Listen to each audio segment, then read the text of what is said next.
इस प्रसंग में हम लेके आए हैं कथा तुलसी विवाह की। राधे राधे दोस्तों, सुनहरी कहानियों चैनल में आपका स्वागत है। कार्तिक मास के शुक्ल पक्ष की एकादशी पर भगवान विष्णु के शालिग्राम रूप और माता तुलसी का विवाह किया जाता है।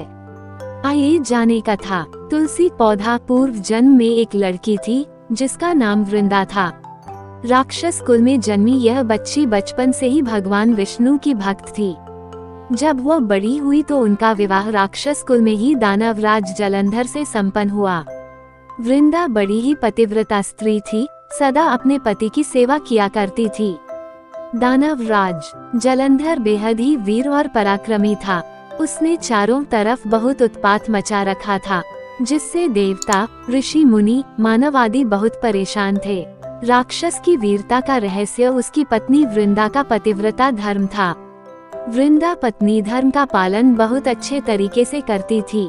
पत्नी के व्रत के प्रभाव से ही वो राक्षस इतना वीर बन पाया था। उसके उत्पात और अत्याचार से परेशान होकर देवता लोग भगवान विष्णु के पास गए और उनसे राक्षस से बचने की गुहार लगाई। जब देवताओं और दानवों में युद्ध हुआ, जब जलंधर युद्ध पर जाने लगे तो वृंदा ने कहा, स्वामी आप युद्ध पर जा रहे हैं, आप जब तक युद्ध में रहेंगे मैं पूजा में बैठकर आपकी जीत के लिए अनुष्ठान करूंगी।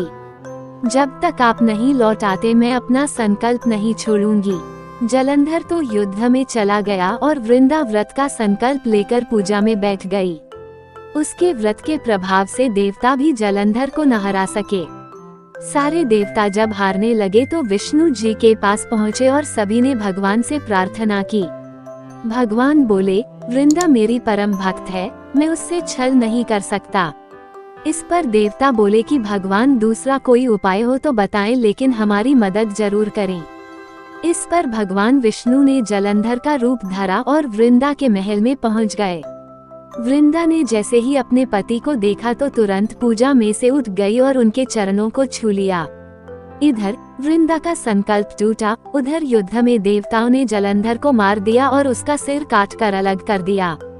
जलंधर का कटा हुआ सिर जब महल में आ गिरा तो वृंदा ने आश्चर्य से भगवान की ओर देखा, जिन्होंने जलंधर का रूप धर रखा था। इस पर भगवान विष्णु अपने रूप में आ गए पर कुछ बोल न सके। वृंदा ने कुपित होकर भगवान को श्राप दे दिया कि वे पत्थर के हो जाएं। इसके चलते भगवान तुरंत पत्थर के हो गए। सभी देवताओं में हाहाकार मच गया। देवताओं की प्रार्थना के बाद वृंदा ने अपना श्राप वापस ले लिया। इसके बाद वे अपने पति का सिर लेकर सती हो गईं। उनकी राख से एक पौधा निकला, तब भगवान विष्णु जी ने उस पौधे का नाम तुलसी रखा और कहा कि मैं इस पत्थर रूप में भी रहूंगा, जिसे शालिग्राम के नाम से तुलसी जी के साथ ही पूजा जाएगा। इतना ही नहीं, उन्होंने कहा कि किसी भी शुभ कार्य में बिना तुलसी जी के भोग के पहले कुछ भी स्वीकार नहीं करूंगा। तभी से ही तुलसी जी की पूजा होने लगी। कार्तिक मास में तुलसी जी का विवाह शालिग्राम जी के साथ किया जाता है। साथ ही देव उठावनी एकादशी के दिन इसे तुलसी विवाह के रूप में मनाया जाता है। तो ये थी कथा तुलसी विवाह की। अगर आपको ये कथा पसंद आई तो चैनल को लाइक, शेयर और सब्सक्राइब करें। धन्यवाद।